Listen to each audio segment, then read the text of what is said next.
This episode of Lords of the Storm is brought to you by our sponsors over at Patreon, where you, yes you, can also support the show. Just head over to patreon.com/Lords of the Storm to become a patron today. Heroes, gather tribute and earn my favor.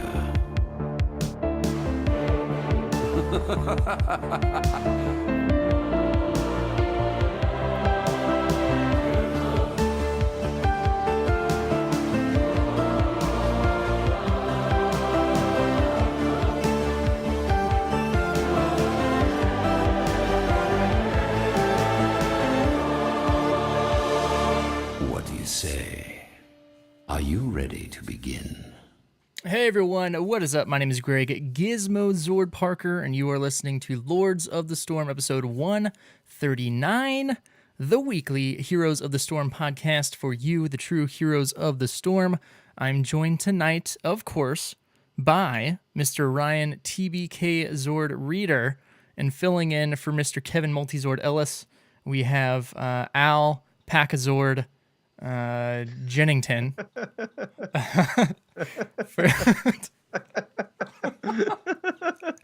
for our video viewers out there. But for those that don't know, first and foremost, Multi is not here tonight and probably won't be for the next several weeks because there's a new baby Zord. Yay! Yes. So congrats, Multi. Yes. It was not born on BlizzCon, either of the BlizzCon dates, which was the due date. It was a few days after, but Rowan is here and healthy, and we're super excited for him. So, of course, we want him to spend time with his family, and Al Packazord Jennington does a good job filling in that lower frame. So He doesn't say much. But, He doesn't. He's quite the looker. he's a packa of few words. Yep. He just makes that face at us. But on this week's episode, BlizzCon, that was a thing that happened. It was. And holy cow, what a great time I had. I believe you had. Yeah. So we of course. We recorded an episode live from there. Yes, we did. Friday night with If you haven't seen it on the feed yet. Schwartz Sword. Swiss Short Sword. So Who is if you haven't seen the Twitter, it was actually an amazing story. So Bo was going to BlizzCon last minute. So I had an extra ticket, and so we were going to switch it over to him. We went over there to switch it over. I got my ticket. We went over. We switched the name over. The lady hands the ticket to him, and it says, Bo Schwartz, Lords of the Storm. And it was the greatest moment of my life. it was his At face, least the of face. that surrounding time frame. He It took was, the perfect picture with that. it was so good. It was a mistake, and they reprinted it, but it was really funny at the time. So score one for Lords of the Storm. Yeah, it was a really great time. Super tired, very busy. Yeah. Lots of walking, but it was really good. Yeah, I know both of us are still trying to catch up on rest. I did this year get hit by the con crud, started hitting me Monday. So hopefully it doesn't get too bad and I get over it pretty quick. But yeah, so we're not going to go super in depth over the things that we talked about on the mini episode. And that, of course, was like the first reactions to Alexstrasza and Hanzo after we got to play test them, what they went into on the deep dive panel. So if you didn't hear that, go back, check it out. I think we got some pretty good discussion on it.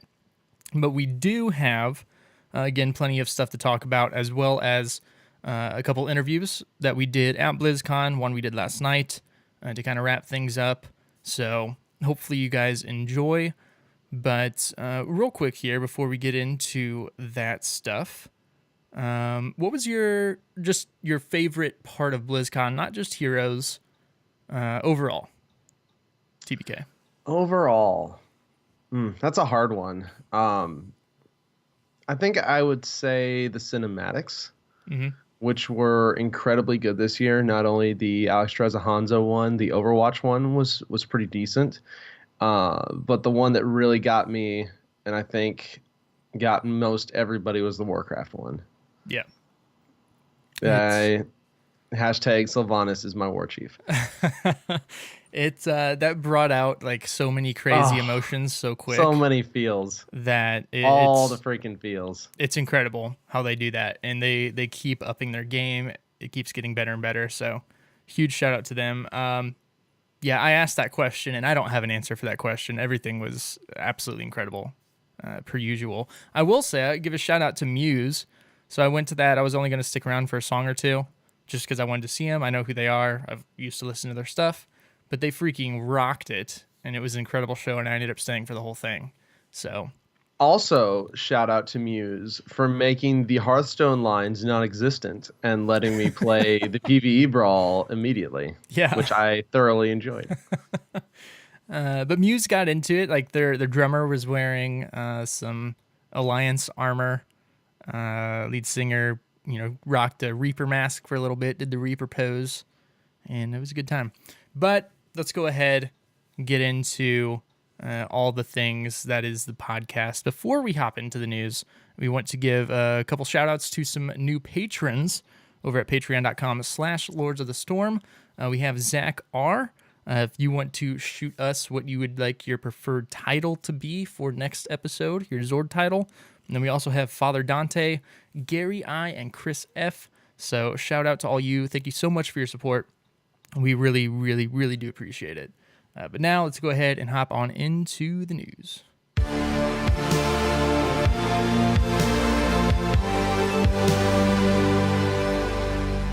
All right, so Hallow's End is continuing to go on currently. I thought you were going to say Hallow's End is ending. No, not yet. It's soon-ish. It's actually going to be ending November 14th, which I believe is next Tuesday. So you got a little bit of time to get in there, grind out those loot crates, get as much of that Hallow's End goodness that you can. Yeah, don't forget to craft whatever it is you want before Tuesday, because everything goes back into the vault. And like it's so when I got back from BlizzCon, I got bit by the WoW bug again and stuff. So I've been playing some WoW, some other games. And today I was finally like, nope, I got to get back into Heroes. Because I want to try and get the Greymane skin.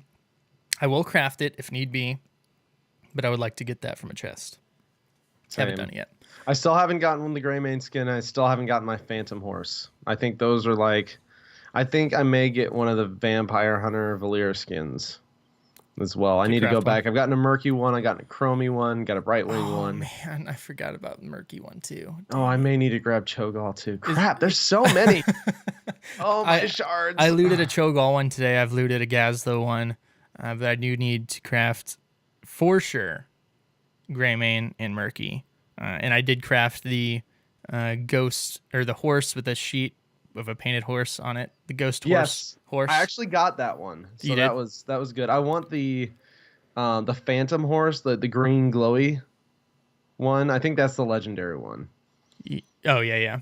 Yeah. Phantom of course. All the stuff I want is 1,600 freaking shards or 2,200 shards. And I have like 5,600 shards right now. I know. So I'm gonna have to make some decisions. It's gonna be rough. But guess what? You can get a loot crate from the Brawl of the Week, and this week's up until Friday at least, so a few days left here. Pool Party is back. Pool Stitch's Pool Party, which is a good one. My favorite brawl so far. Yeah, it's honestly really good. The dodgeball was pretty good as well, dodge brawl, but I definitely prefer the Pool Party. Yeah, I think so. Just Stitches. Yes, Stitches beats Chromie. But you know what? There has been some data mining going on about a new potential brawl coming out. What? Gas. Who? How? I don't know. What? But and people. And have it's been a little looking... bit about what we've been kind of asking for, and even predicted a little bit. Yeah, a lot of people have been asking for this. We've talked about a little bit about like a horde mode where it's all PvE, fighting off waves. And from what we can see, and this is just like some files, a screenshot of some files, escape from Braxis, survival, stay alive as long as possible among hordes of enemies, cooperative, ally with other players, And then there's also some, waves of Zerg will assault you as you progress across the battleground. There's no mounting. There's no using your Hearthstone. You No can respawning. You can res your allies in trying to make it to certain checkpoints. So Heroes start at level 10. yes, some talents may be pickable or selectable. There we go, or not. So it's kind of Junkenstein-ish. Heroes can pick up items that grant additional abilities. I'm pretty excited. Who knows? This sounds exactly like what I wanted Brawls to be. Yeah, exactly like what I wanted Brawls to be. I'm glad they're doing this because it's something a lot of people have been asking for. I'm interested to see if it's going to be as cool as we think. I don't really know. It sounds really cool. It does.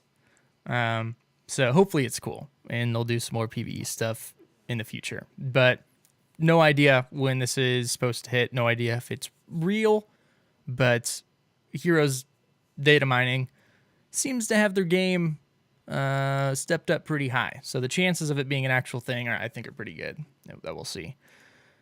Also on the Reddit verse, we have Blizz Travis has gone and talked about some new stuff from the BlizzCon. He's given just a few more updates, gone a little bit more in depth.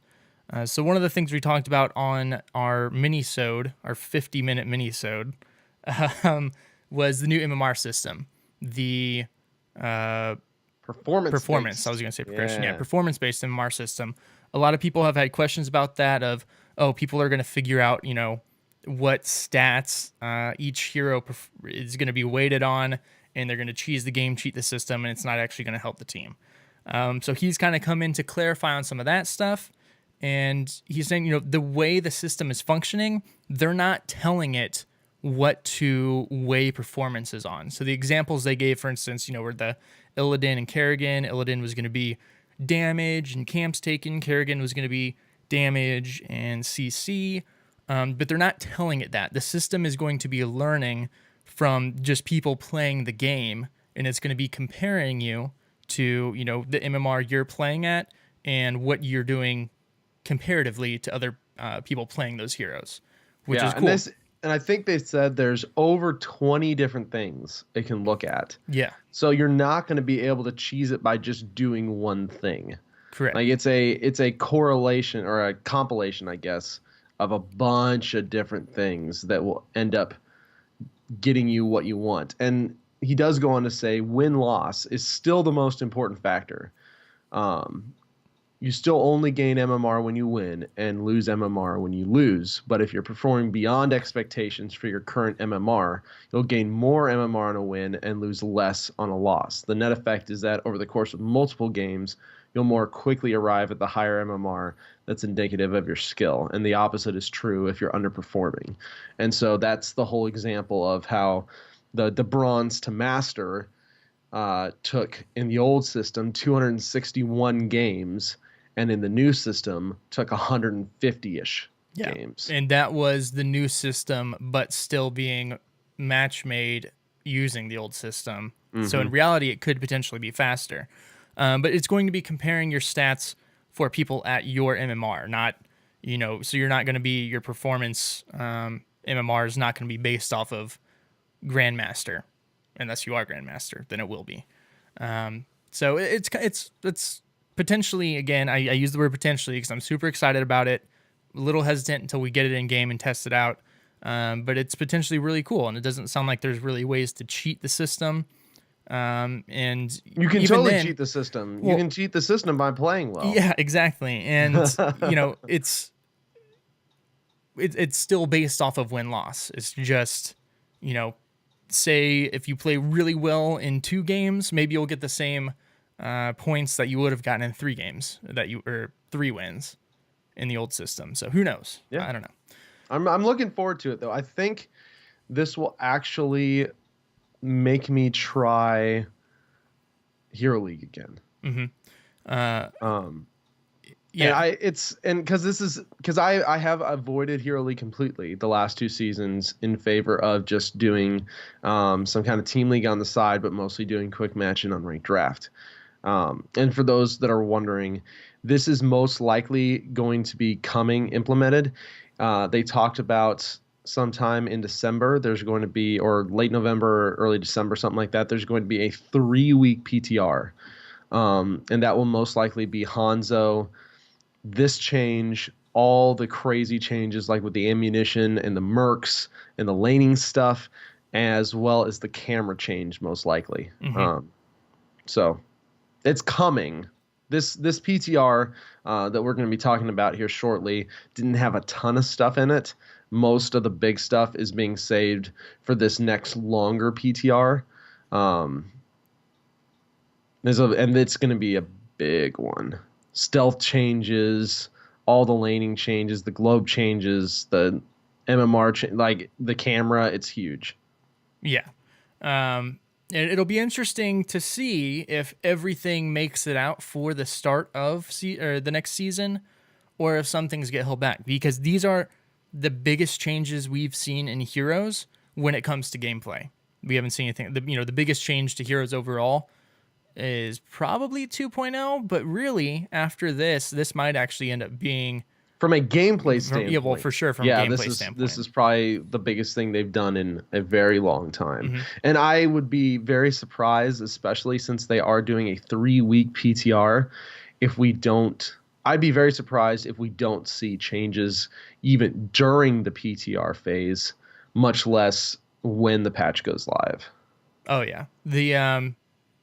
I think the big things that we'll see the changes on are possibly the health globes changes. Might see them bounce some new timers back and forth. Maybe and then also mercs too. Mercs, and then damage and health of towers and fortifications. Yep. Which I'm just super excited for all those changes. I really am. Even the stealth things. I am too, actually. I mean, I am cautiously optimistic about everything. To be completely honest, like there's a lot of potential in these, but I think it's really hard to just see what they've given us and speculate and say this is going to be awesome or this is going to be terrible. I think this is going to require a lot of play. There's going to be several heroes that have been changed. There's going to be a brand new hero. There's going to be all new laning phases, new strategies, especially now and I believe this was probably coming to the standardization of the 1.5 and 3-minute objective time spawners, depending on the map. Remember, there's still going to be some RNG about like Cursed Hollow where the tribute spawns and stuff, but they're going to be more timely and they're going to be a little more, I guess, shown ahead of time. They're gonna give a little more warning for all these objectives to give people time to prepare, and it's not going to be like boom, all right, 10 seconds, go type thing. It's going to be okay. This is spawning in 30 seconds, and in 30 seconds you should be able to do whatever you're going to do. Yeah. I'm intrigued by that because, some people we've been interviewing as far as like competitive scene, just kind of getting their feel on it. And from their point of view, a lot of them, they're happy about the changes on some of the maps, but others not really, just because they think it takes some of the strategy away, which I just have a hard time grasping, because I would think it adds the strategy. Because right now it's just, okay, it's this time, let's go take this camp that could potentially work out, but maybe not, because we don't really know where it's going to spawn. To whereas now you're getting that heads up, so you know exactly like what the right call or wrong call is to make. So overall health of the game, it will be better. Yeah, and for sure, I for sure agree. For especially like solo queue, and it's just more opportunity to communicate with your team through pings, or we are going to have voice in game now. Potentially, at least for that season. So overall, really good stuff. However, a change that may not be so welcomed, at least how it's been proposed or stated, are some changes that are coming to launch skins and bundles. So heroic bundles and gym only skins. Starting on next patch, and I believe this is going to be with Alexstrasza, the skins that come with their launch are going to be gym only. And so typically how it's been now, when a hero comes out, there's a bundle that you can buy for gyms. That's available for 2 weeks, and then it goes away. Then you can get the skins, usually. in crates and things like that. You can craft them. No longer. So we're still getting those bundles, but instead of only being up for a couple weeks, they are up indefinitely, and you can always go buy those with gyms. A lot of people aren't super stoked about how this is being implemented. I personally don't really mind it because this is how I bought heroes pre 2.0. And I really haven't spent much money on this game since 2.0. I know a lot of people have said the same thing. So I can imagine they're looking for a way to, potentially get some of their customers back. And we don't know. Maybe they've been making more money. Maybe they've been making less. But speaking from my personal experience, I know we've talked with TBK and a lot of people that have sent us feedback, they haven't spent as much money. So these skins that are launching, and again, some of them are cool, some of them aren't, some of them I'll pass on, but I think I probably will buy some of these bundles. I think our bigger issue is that we want the option to buy maybe not everything, but like TBK, you've said before, have a larger weekly store sale and bring more things on that you can purchase with gyms. Yeah, it's interesting. Expand it. So there's a couple of things about this article that were a little off. First off, this came out, and this has been a very heated discussion, like on Reddit, on Twitter.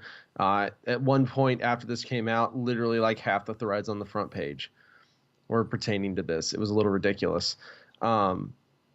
This came out right after BlizzCon and was not referenced at all at BlizzCon. And so a lot of people kind of got the feeling that Blizzard was just kind of sneaking this one in under the radar, kind of after all the hype of BlizzCon, especially because it pretty much came out almost the day after, which was kind of interesting. And there was some unfortunate PR wording in it that was a little off-putting when they talked about, hey, we've heard your feedback. We know you want to purchase stuff with gems. We've listened to and absorbed all this feedback, and today we'd like to share a few upcoming changes we're making to Heroes launch bundles and launch skins that should offer greater control over how you acquire these items going forward. That's the thing I don't understand. Greater control to me would mean more options, but we're actually moving from gems on launch, shard creation, and finding in a loot chest to gem only. So greater control seems like a very large stretch. So that was that was a little irksome. Just say it. It's okay. Just say what you're gonna do. We'll give you feedback. It's not a big deal. It's really interesting, and I honestly don't care a ton. I actually threw a blog post together on Heroes Hearth, kind of talking about it a little bit and trying to break it down so that I could have a little more cohesive thoughts when we talked about it tonight. And for a lot of people, it won't be a really big deal, but I could see going forward that there could be issues with this. The whole Heroes 2.0 system was built on the foundation of everything in a loot box, everything craftable shards. Now when you're doing this, you're creating another secondary system that may not only be confusing because these won't drop in loot boxes and they can't be crafted with shards. But now you've got this whole nother economy that seems almost directly counter to your whole 2.0 strategy / loot boxes that you've been pushing for forever. And so it just seems very strange to me, especially since most of the feedback people are giving is make everything buyable with gems, and this is what kind of came out of it.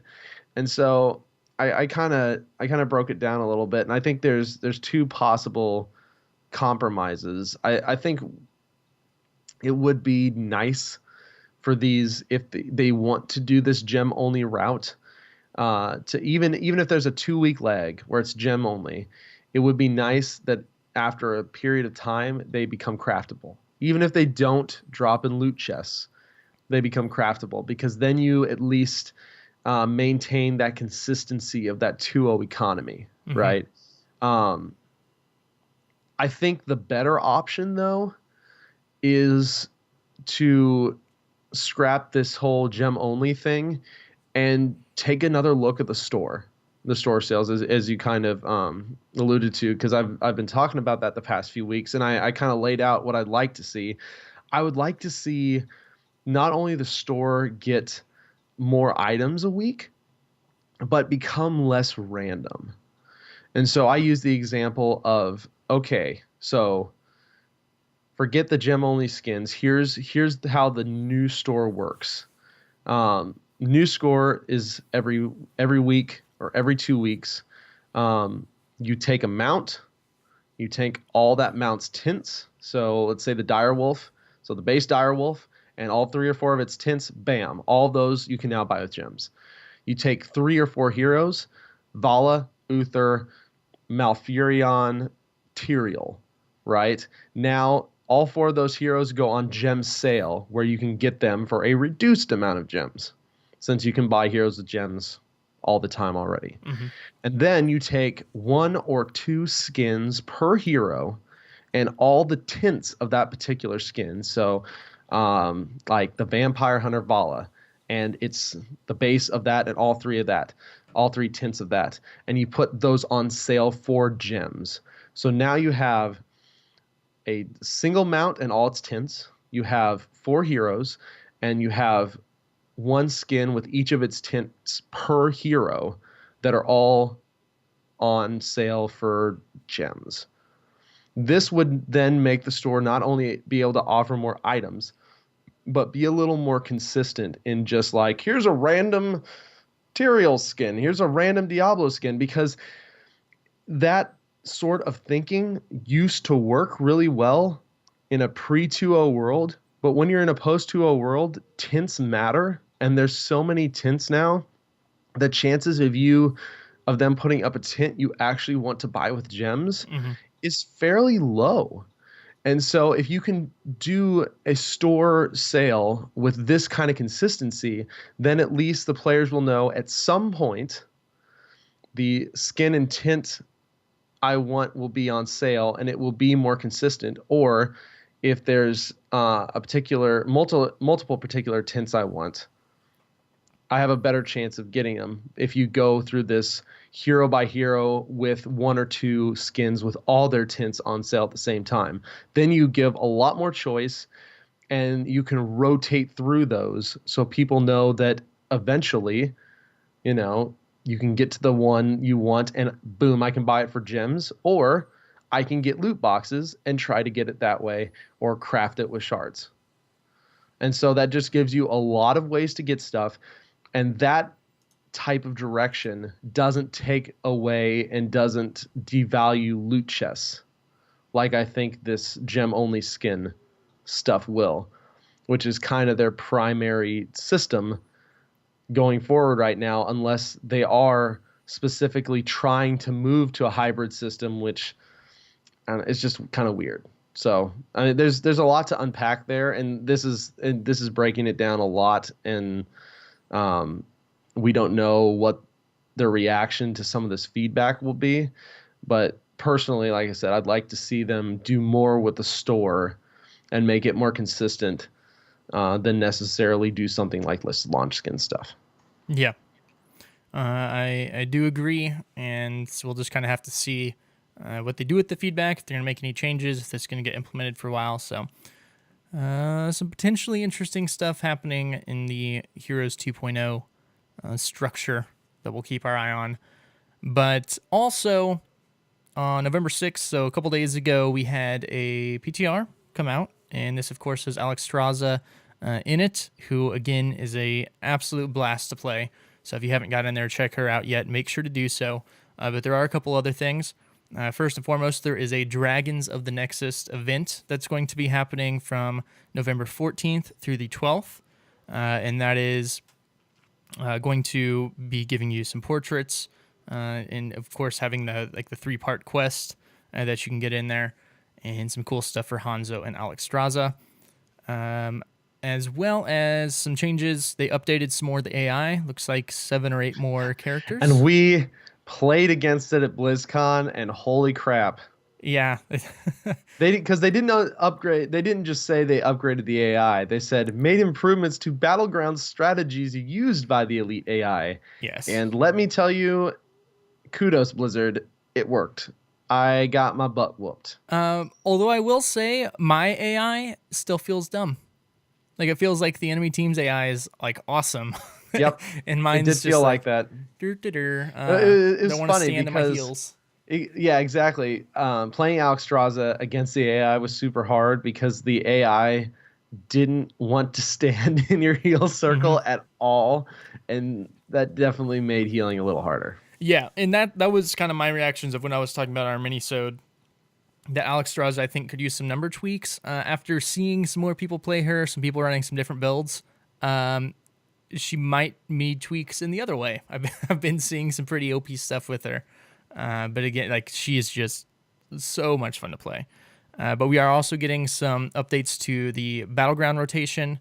They are adding on Battlefield of Eternity and Infernal Shrines and removing Haunted Mines and Garden of Terror. Thank you for removing It's a good Garden of rotation. Terror. It is. Yep, it's a good rotation. And also, I don't think we've had the Bloodlust Brawl in a little bit, but they just made a change to that to where all minions, mercs, and the Dragon Knight are going to have the permanent Bloodlust, just because they're talking about how it didn't seem like those really kept up with everything else. So that'll be good. Yeah. But yeah, overall, like the rotation itself is pretty solid. So we have Battlefield of Eternity, Braxis Holdout, Cursed Hollow, Dragonshire, Infernal Shrines, Sky Temple, Tomb of the Spider Queen, Towers of Doom, and Volskaya Foundry. That is a really solid lineup. It really is. This is definitely one of the best ranked rotations in a while. And I really hope they keep this when the new ranked season goes live, because I want to play on this one. Yeah, it'd be real good. The user interface changes, we're getting some of the callouts that they're talking about. So, and these are automatic. Yeah, which is kind of interesting. I don't know how I feel about that. So the talent tier advantage callouts, it's automatically going to shoot a chat message that's going to appear for all players when a team reaches levels 10 and 20. In order to, let you know that a team has heroic. And then there will also be a follow-up message when the second team reaches that. So if you have an advantage or not anymore. I like it. I don't know if it should be automatic. Like, I feel like that's something that should just be like a hotkey, pingable. Like, if you ping on the levels up top, because that's something like, it's just a little, like, it's not a huge deal, but that's still a little bit of strategy of like awareness, like rotating to objective and stuff. To be able to like call out to your team, hey guys, look, this is, we got this. Let's go get this fight. To whereas now I can understand that. Disincentivizing, like, well, not disincentivizing, but it kind of is for the team that doesn't have the advantage. I can understand that, and this is a conversation that hopefully in the next few weeks we'll be able to take a whole big segment on, which is something I've been wanting to do for a while on kind of knowledge, game knowledge in general. But there is so much that goes into heroes that a lot of people don't realize between drafting, heroes, map strategies, just all sorts of stuff.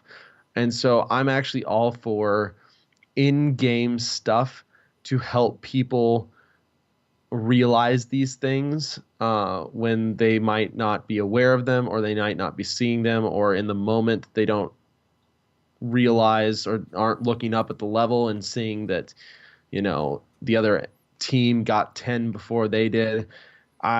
I don't think it's a bad thing. I think there is so much information that you can have to get better, and small things like this should help for these type of things so that you can focus your attention on learning other stuff. I don't know. I think it's probably going to be more good than bad. Yeah, and I can see it both ways. And also, there was another hero rework on here, which is actually pretty interesting. So Lily is getting a rework. Did you get a player yet? I have not played her, and I'm actually I really intrigued did. by it. How do you before we It's get so into it? fun. So I love it. You like it? You think it's a good rework? Yes. So it's really interesting. So they basically took Kung Fu Hustle and made a version of it baseline for her trait. So now Fast Feet, which triggers when she takes damage, triggers for a second when she takes damage. Basic ability cooldowns recharge 50% faster while Fast Feet is active, and you gain that like 10% movement speed. So that's now built into her trait. Her Q got a small cooldown increase, a small range reduction, and a small mana cost reduction. And it also always targets the lowest health hero now. In range. So a lot of this rework was, it seems, was getting Lily to a point where she can be a little more predictable than before, which to me is really good because a lot of that kept Lily from seeing much high level play, not being able to specifically pick who she's going to heal. Whereas now, lowest level or lowest health hero in most cases will be the right choice for healing up. Her Cloud Serpent got some changes now. Each time the Cloud Serpent attacks, the hero it's attached to is healed for a small amount. That's baseline now instead of a talent. Blinding Winds got a cooldown increase and a little duration reduction. So they nerfed it a little bit. And then Jug of 1,000 Cups got actually what is a really cool rework. Yeah. The cooldown was reduced from 70 seconds to 20 seconds. And you might say, holy crap, that's insane. It is insane, except it has some added functionality now. You can cancel it early. Each time an ally is healed by Jug of 1,000 Cups, its cooldown is increased by 2 seconds to a maximum of 50 additional seconds. So it can go up to a 70-second cooldown again. That it ticks every 0.25 seconds with a heal. So every 0.25 seconds, it gets 2 seconds added to its cooldown. And you can channel it for up to 6 seconds, which would give you that max cooldown. What's really cool about this now is you can pop it, and it's a little more, it allows you to use it a little more freely, because if you need to top people off before you're going in, you can hit that, run it for 2 or 3 seconds, and then only have, like a 40-second cooldown on it. Or you could just let it run the whole time. But this is going to be really nice for team fights when you only need the first few seconds of it, and then stop and do other stuff. You can let it run all the way and have the full cooldown. It just gives a lot more flexibility to how the ult is used, and I really like that. Yeah, I love that change. So, and she also got some more talent updates, but there's a lot. We don't need to go into all of those right now. But There's a lot of them. There's a lot, but I'm super glad, or super happy to see kind of some of her talents being built into the baseline, like the Cloud Serpent healing. Every tier has been changed. Yeah, like almost every single talent has been either changed or has something different. She has a pretty sweet cleanse, which is interesting. And I actually love to see this because I think I was talking the other day how I've kind of come around, and I think cleanse, in a lot of ways, I'd like to see cleanse made baseline on supports, because some of the coolest plays in HGC actually came from cleanse. but that's a whole nother discussion for another time. But regardless, they apparently are okay with cleanse on her still, because now she has a new talent. And cleanse itself was removed, and there's a new one called Let's Go, and you activate it to heal an allied hero for a small amount and make them unstoppable for 1 second. It's got a 40-second cooldown, and the cooldown is affected by fast feet. So this is much better than normal cleanse. Yeah. Potentially much, much better than normal cleanse, because it actually even has a little heal on it. I think it's really cool. I don't know if they're going to be able to leave it as that, because that's a 40-second cleanse with a heal that could be even lower due to fast feet. And so, and the problem with cleanse has always been it's hard to put other talents up against it and have them picked, just because cleanse is so good, at least once you go mid to high tiers and beyond. So it'll be interesting to see how that one ends up working out. But I do like that they're still experimenting with the cleanse mechanic. Mm-hmm. Yeah, absolutely. And they're doing some cool stuff with like her wind build and stuff as well. But I'm excited to try her out, especially with the fast feet and the jugs cooldown thing. I'm excited to see kind of the circumstances of, when to use that, how the cooldown is going to be affected, and all that good stuff. Yep. One more big thing. Because this wasn't a huge PTR patch. We are getting our first hero price reduction in forever. Li Ming's going down to 7k gold and 625 gems. So we haven't had a hero price reduction, I think, since 2.0. Was she still 10k? Mm-hmm. Wow. Yeah. So it's been a long time since we have a price reduction. So that's fairly significant. And but the most significant thing, and probably the best thing of this entire PTR, like, and I say this with Alexstrasza coming out, we are getting an Alarak announcer. It is legendary. It is 1,600 shards, and it is worth every freaking penny. Oh, so you've tested it out to see kind of... Oh, yes. Okay. It is amazing. It is the only announcer that will start insulting you before the game even starts. I guess, though. Kind of does. He's very insulting. I don't know. It's wonderful. The community has been asking for this for forever. They finally did it, and I love them. Okay. Well, next up here, it's time to get to one of our interviews. So this is the interview we had at BlizzCon with animator Lana Bashinsky and hero designer Jade Martin. Was super cool, super fun interview to do, and we hope that you enjoy. All right, guys, so Gizmo here with TBK, and we are at this little thing called BlizzCon 2017. You might have heard of it. But we have some special guests joining us today. We have animator Lana Bashinsky and hero designer Jade Martin joining us. So first and foremost, what are... did either of you work on Alexstrasza or Hanzo, anything like that? So as a design team, hero design team, we're really good about being collaborative on our projects. The principal designer for Alexstrasza was Matt Villers, and for Hanzo was Kent Eric. But we all kind of have a say in it. We're always giving each other constant feedback. Okay. So first question then, because for Kel'Thuzad, you guys kind of showed the meetings and stuff you had. Mm-hmm. How exciting was it to finally be getting... not just a dragon aspect in game, but like a full-on dragon that was playable. How were those meetings? It was amazing. Finally being able to not only have this thing that is massive in scale, but massive in personality was like as an animation dream. Mike Higgins was the dragon animator lead for this one, and he knocked it out of the park. But for Alexstrasza, the goal was that she is kind of a diva. She's the mother of all dragons, but she also knows she's the queen.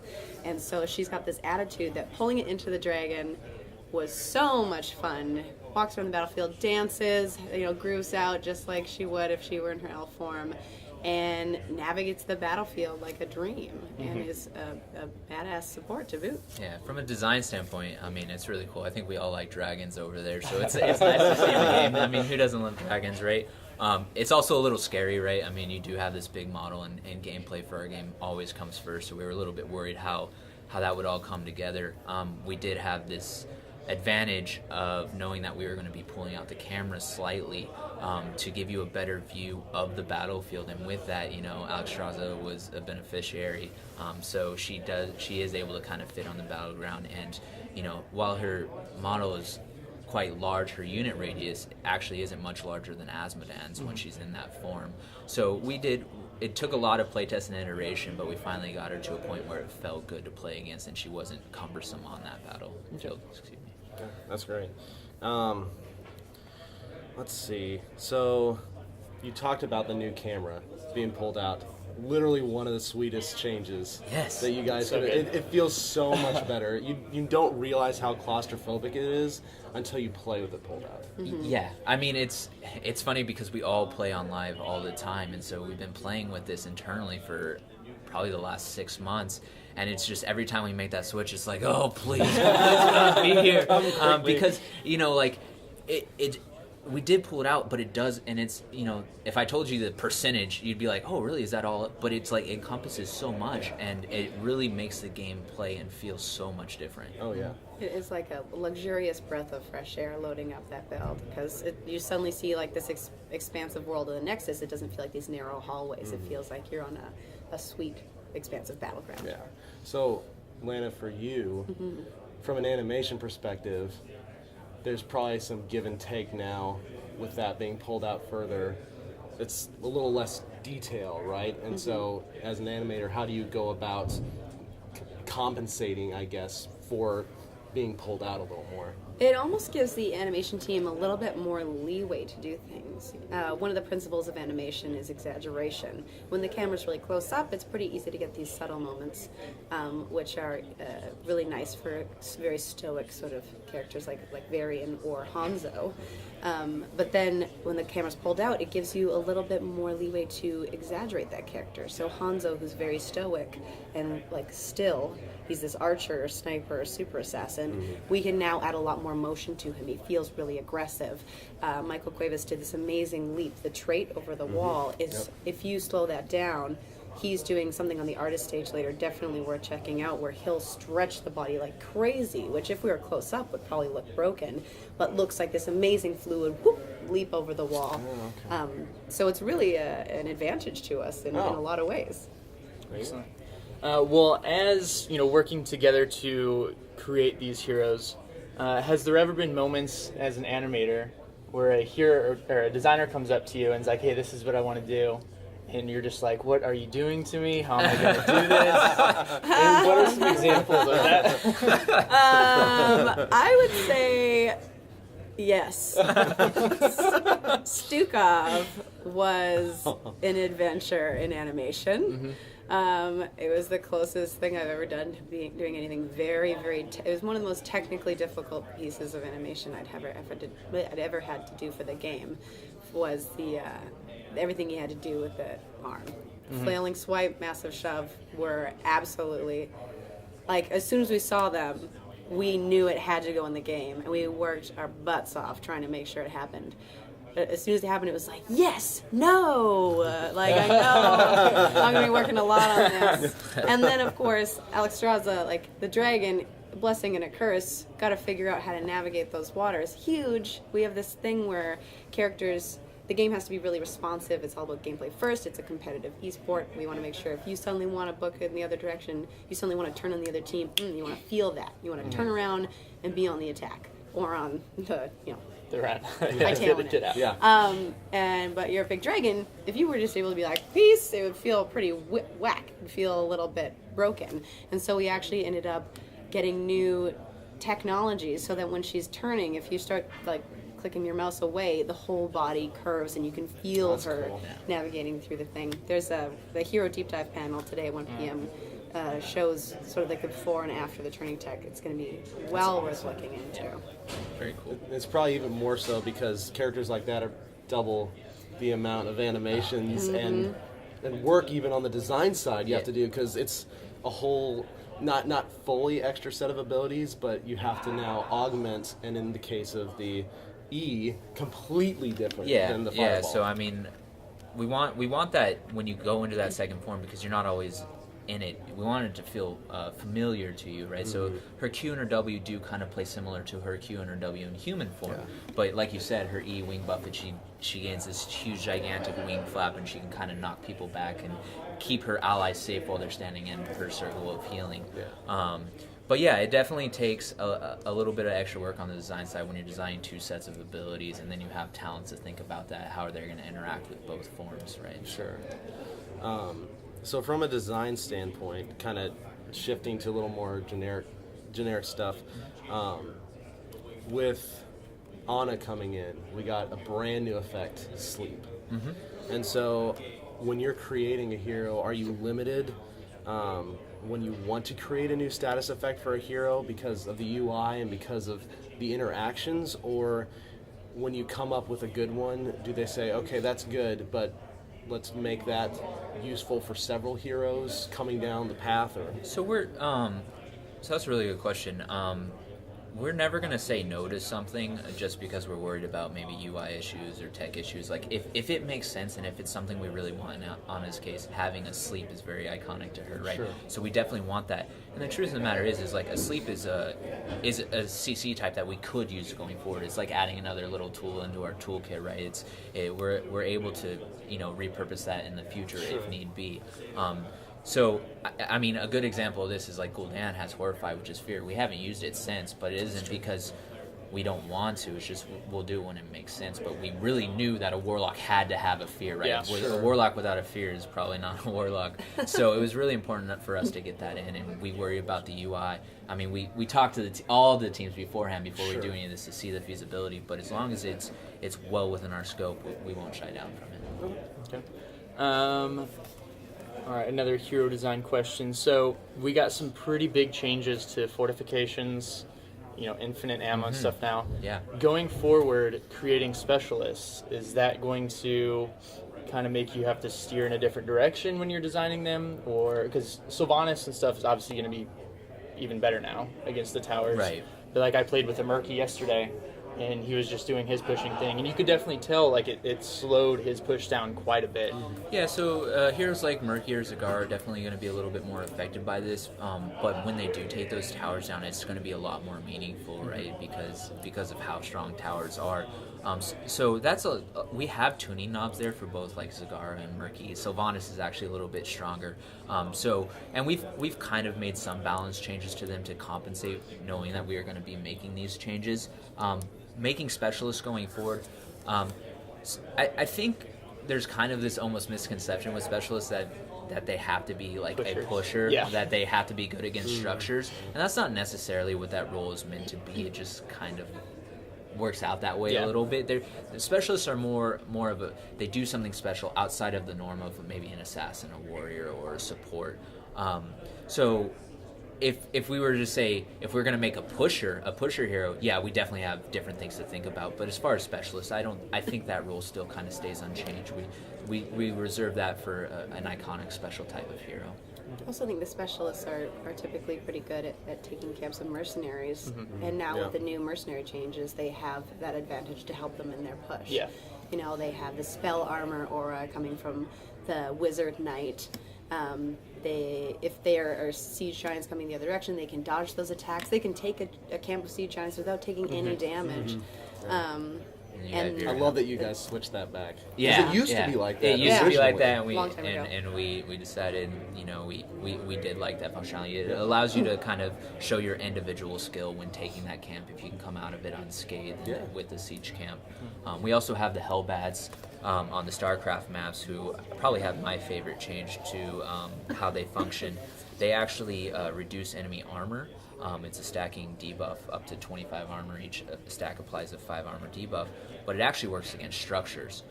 So it can so that's a big change, because not many things affect structures in that way, and so you can actually focus a push with those and deal incredible damage to a forward or a keep if they're focused on them. So strategically picking those up is really going to help you out. Excellent. That's really cool. back to animation fun. Sure. So last year, when we were at Blizzcon, we interviewed Phil, which was an absolute treat. And we talked a little bit about Brightwing, because everyone still wants Brightwing 2.0. I just have to throw that out there every year, just so it keeps fresh in everyone's mind. I hear you. But he was saying that whenever they want to make a new Brightwing skin, they have to kill an artist and whatever to do it. Of course he said that.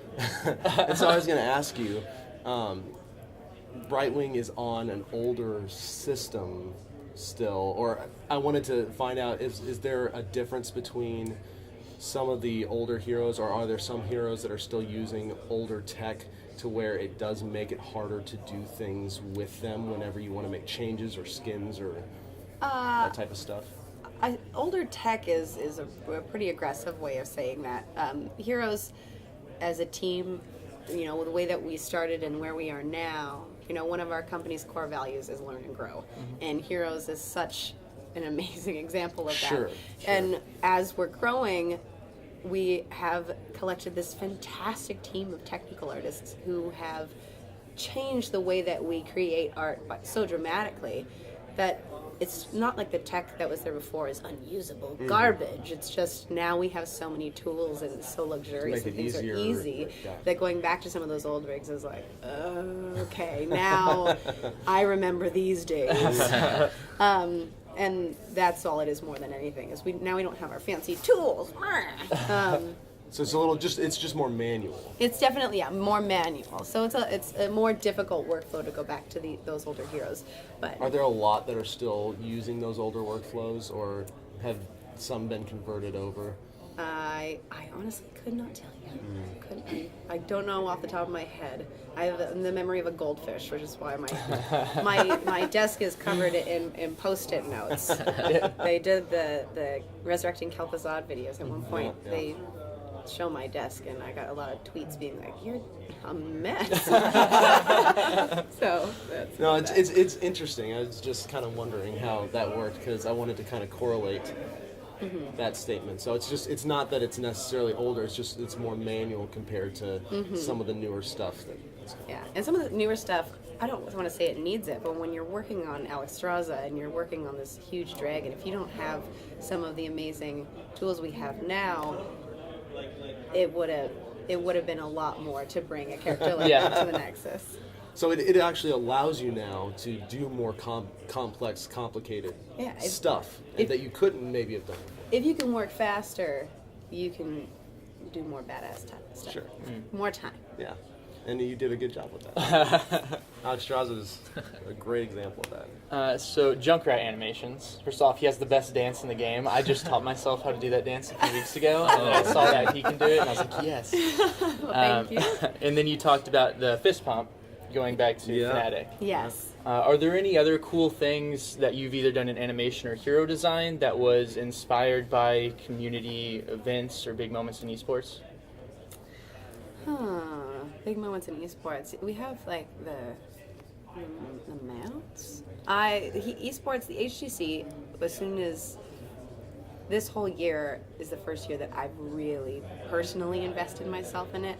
I loved watching it, but I never really had time for it. And then with this amazing schedule of like every weekend you have amazing esports to watch, with seeing people who are way better at the game than I am playing these heroes, it was easy to feel so passionately about it. And so the moments like that really spoke to me personally. So I do my best to put these moments from the community in there, not for the sake of the community, but because I love what I do, and I love our community. So yeah, I think our animators kind of get the advantage of being able to put those little subtle things in there. As a designer, we have to kind of put gameplay first. I think Dang it. Yeah, darn it, I gotta do my job. No, but when we're designing talents and stuff like that, we'll send out some fun names, maybe little nods to some of the HGC teams, or like little references to pop culture or whatever. Talent names. Yeah, talent names. Some of them we get past the writers, and most of the time we see those names change before they actually go live, though. That's too bad.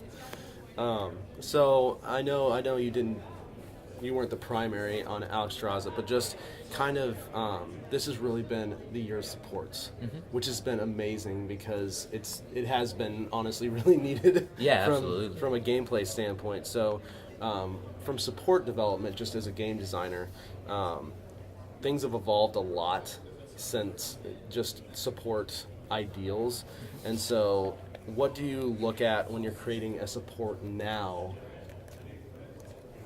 than like you didn't really consider before? So, I mean, well, the first answer, I mean, the first thing is really, as we're designing more and more supports, we have to be careful not to, cut out other supports or diminish what other supports do. So we're always thinking about our older supports and what they can do and making sure that the new ones we create are different from the others.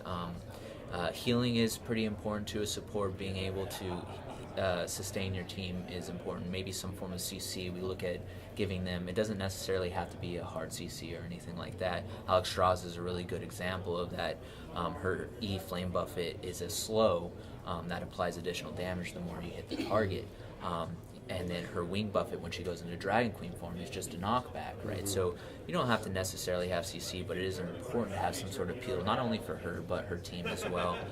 She's really unique in the fact that her mechanic is kind of different than any other support, where she's actually using her own life to heal allies, right? Sure. So she has this really kind of fun gameplay loop with her Q Gift of Life and her W Abundance, where you're kind of dishing out high heals with your Q until your health starts to get too little low to sustain that, and then you kind of top off with your W Abundance, and then she has this advantage to go into Dragon Queen and completely turn the tide of a battle.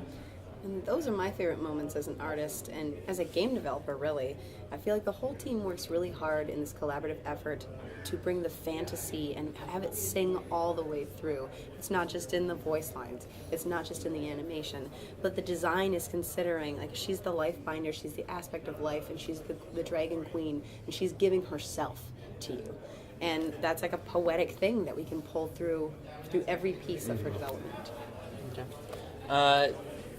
As a hero designer, what's your favorite role to design or favorite hero that you've worked on? So if you ask anyone, it's probably going to be a warrior. I love playing warriors. Warriors are definitely my jam. I somehow end up getting a bunch of warriors. I think I've worked on about 4 of them at this point out of the 7 I've done.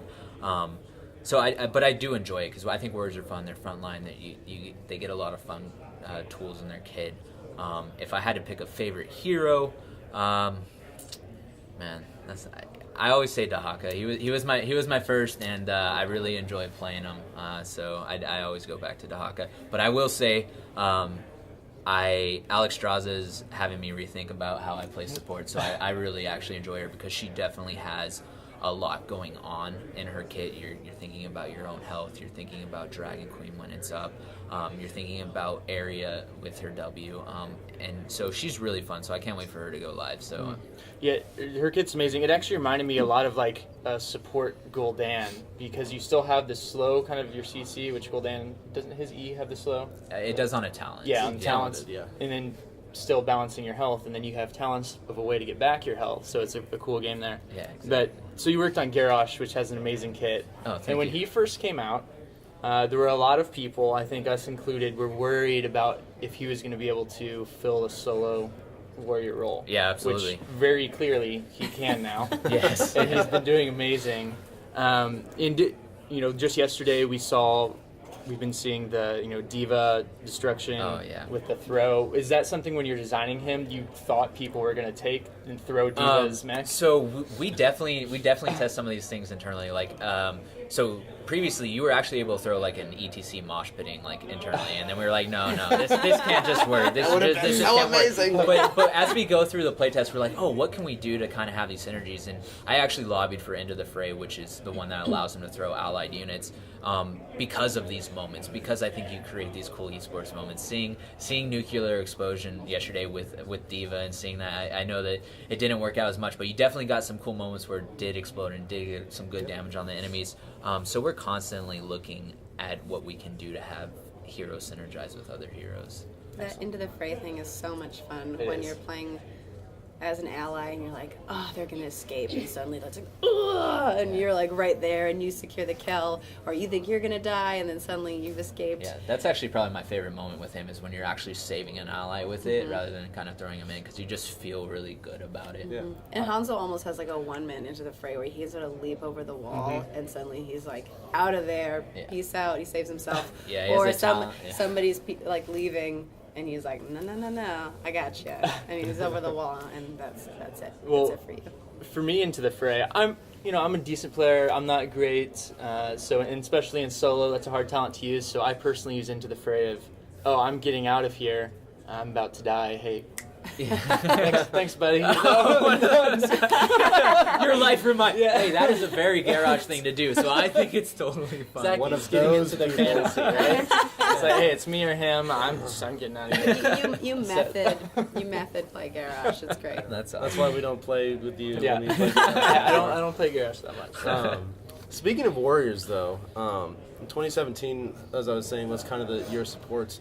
Do you see maybe a shift in potentially Warriors going forward and doing for Warriors what you did for supports?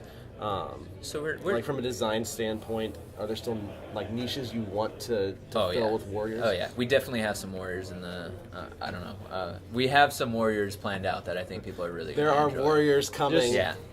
I mean, we definitely. So we. Sounds ominous. We have, when we're thinking about all these new roles and stuff, we're thinking about where they would be. We get together very early on with our live designers and Kent Eric, who's the lead heroes designer, and kind of talk about, okay, why would I draft Garrosh? Where would I draft him as a warrior? Why would I take him over an Arthas? They're both immobile tanks. What makes him different, right? So we look at their kit and we look at why we would take them over, take them over, say, another warrior. So that's very important to us, that when you're drafting it, you feel like he has his own niche or he has his own role on a team. Okay, cool. Animation, what is your favorite and also most difficult hero that you've worked on? My favorite hero that I've worked on, it's always embarrassing to say this, it's probably Dahaka. We were the Dahaka team. It was the best. He was my favorite because I went to school originally because I was like, I'm going to animate monsters. I want to animate Godzilla tearing down a city. Like, that's my jam. And then when I got here, he was everything I dreamed of. I started as an intern on the team on Heart of the Swarm, and I played through that campaign so many times, and Dahaka was my favorite hero. So as soon as I saw him come down the line, I was like, he's mine! Give him to me! And so he was the most fun. The most difficult, probably a strange tie between Stukov, as we mentioned earlier, and Lucio, actually. Lucio was really challenging. The wall rides were very difficult, and because we really wanted to make him sing, Overwatch is so new, we don't want to suddenly change something people are just learning about still, and so making him feel like that, like charismatic, fluid. He has all these crazy dance moves, and the one animation that I think of is one of the best animations I've ever done is when you ready him up for a quick match, and he goes, "Oh, this is my jam." I sat down and I like free-formed, like listened to the line and just animate. I didn't take reference, and I animated for like a couple hours, and I was like, this is garbage. And I felt like I changed one key, and I was like, it's perfect. And so that was one of the most difficult. So what you're telling me, time for one last question. okay. What you're telling me is you got the dances down, because Dahaka also has one. Yeah. That's what I do. Lana is a dance animator extraordinaire for sure. You could say a dancing queen. So let's end on a fun one then. Sure. So game design, what is the craziest thing you've tried to do that didn't end up working out in the end? For me, it was definitely last year when we tried putting Ragnaros on the core, making him a core hero or a core replacement hero. That had a whole set of challenges, both from a gameplay and fantasy standpoint, and we struggled internally on that for quite some time before we ended up on allowing him to take over forts and keeps. So that one was definitely the biggest challenge for me. There's a lot of iteration. Yeah, he had a lot of iteration. I actually didn't do the tech design. Josh Brinson, amazing tech designer, actually did it for him, and I I apologize profusely for how often we iterated on him, but he did a great job. I'm really happy with how it came out as well. Awesome. Well, sweet guys. Thank you so much. Thank you guys. Thank you. Yeah, really appreciate it. Thank you very much. Sweet. You're done. All right. So I love that interview. it was so fun. It was a super fun interview to do, and both Lana and Jade are super cool people, easy to talk to, and yeah, it was just that's probably one of, if not the most fun interview I think we've had doing Heroes so far. Wish we had like an hour. Yeah. Well, and it's cool because, you know, we're at BlizzCon. Obviously, we have new heroes announced. So a lot of the news that's going to be coming out of BlizzCon is going to be around those. So it was kind of cool. We could get, because they work so close as a team, get a little bit of stuff on the new heroes and the announcements at BlizzCon. But it was also cool to kind of go in a different direction with the interview as well. And just kind of, you know, what their work's like, how the changes to the game are going to impact them. Yeah, some And behind the kinda- scenes stuff. Yeah. So shout out to both of them. Again, thank you for allowing us to take a little bit of your time there. Yeah. But we have some more to talk about. There was a little known thing at BlizzCon called, you know, the HGC Finals that was happening. So we should probably, you know, talk about that a little bit here.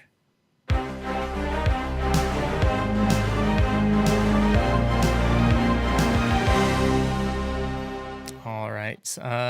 TBK, why don't you get us kicked off here? Well, there was a little thing, and it was the HGC Finals, which was a big thing. But in some ways, it was a little thing, because this is the first year I've ever seen where not only did HGC not run late into the night, it finished early both Super days. It was really weird. So we're not going to spend a ton of time on this because we talked a little bit about it, and we've got an interview coming up. But I did want to address probably my biggest issue.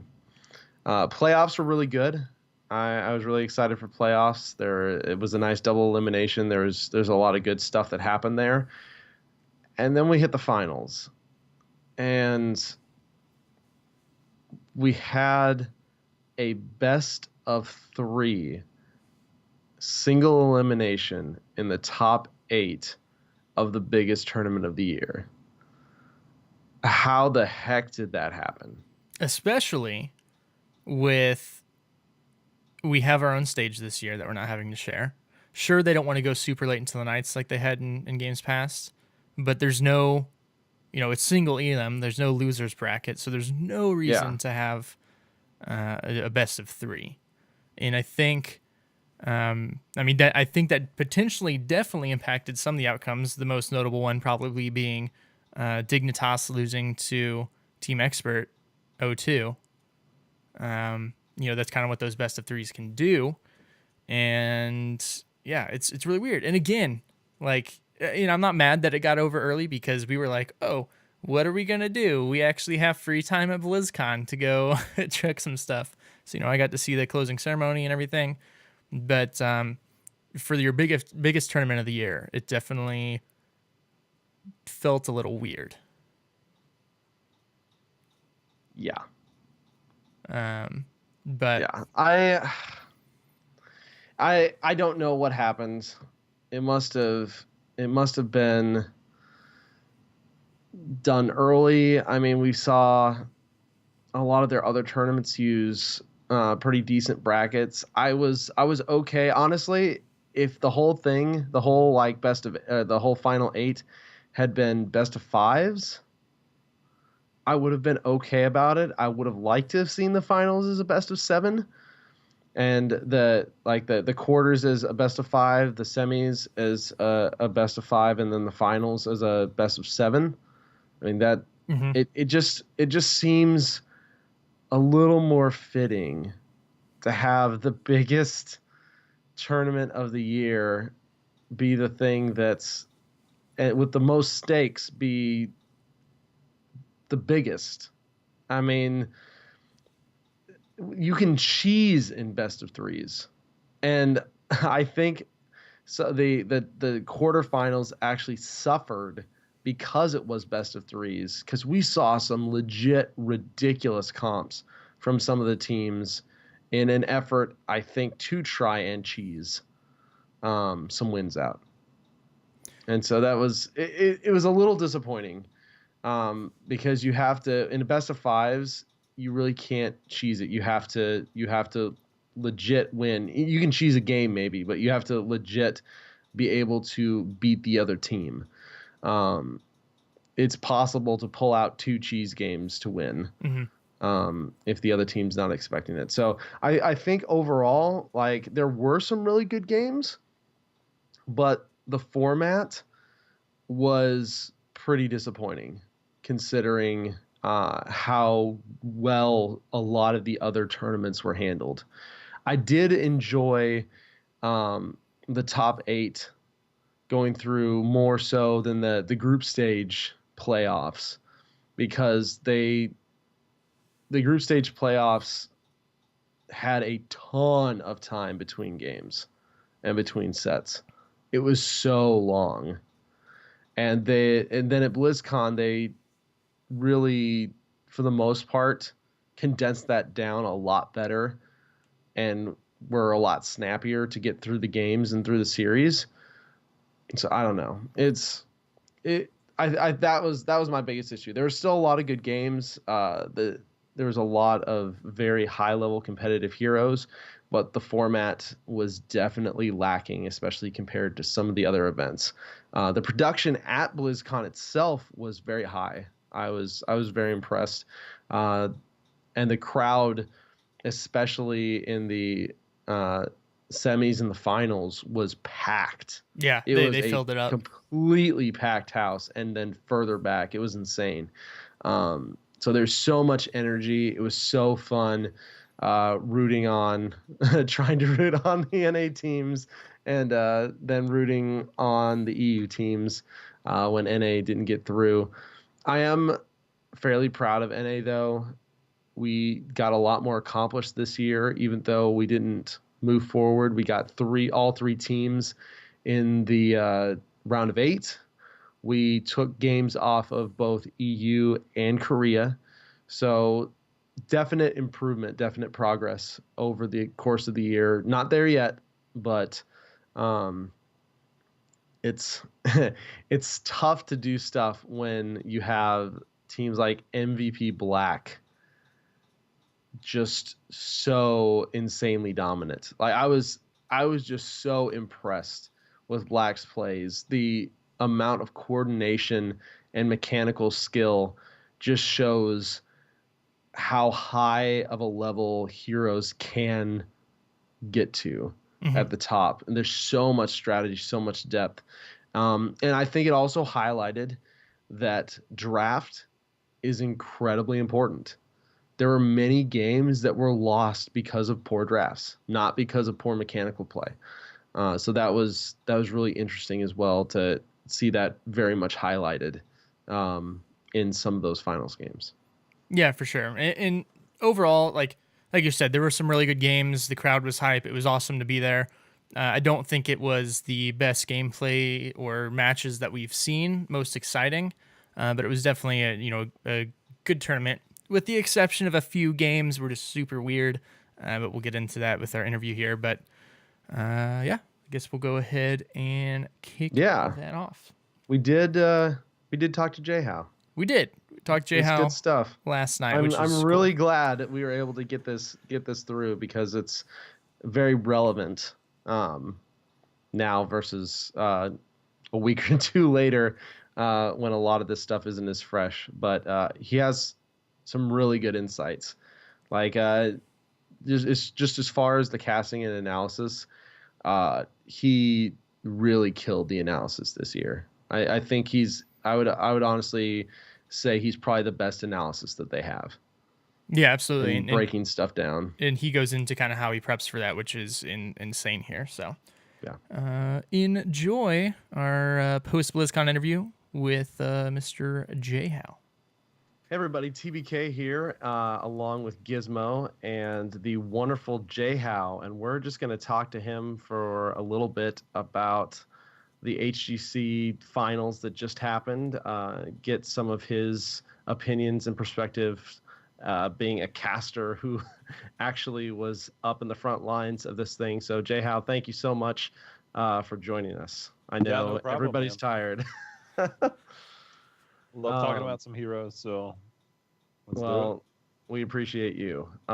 So let's just get right on rolling. As a caster, what was your favorite part of being involved with the biggest tournament this year? It's always the crowd. I mean, when you're in a game and the crowd's rooting for one particular team and they're going nuts at like every close call, and then they go even crazier when a team actually wins or they get a big team fight. Just the energy. I guess it's in the crowd there. It's just an amazing thing to be up on the stage and to feel and listen and be a part of it. Yeah, and just the energy being in the crowd too. From my perspective, and sure, Greg, from your perspective too, it's just a whole different animal from watching it on TV. Yeah, absolutely. And I mean, I know we've talked about that several times on if anyone gets a chance to go to watch their favorite esport live, they absolutely need to do it. But BlizzCon is like the pinnacle of that for the Blizzard esports, which is cool. So North America, we made it. All 3 teams got into the final stages of actually being able to play live at BlizzCon. They didn't fare as well as I think we would have hoped, but from what they were previous and stuff, did NA exceed your expectations at BlizzCon? And then what area do they need to improve on the most to take that next step to compete with the other regions? I did not expect all 3 teams to make it to the actual BlizzCon stage. I'd say that was a success in terms of that. It feels like North America just for some reason is refusing to not let go of their meta. They don't want to let go of their meta. They don't want to let go of their play style.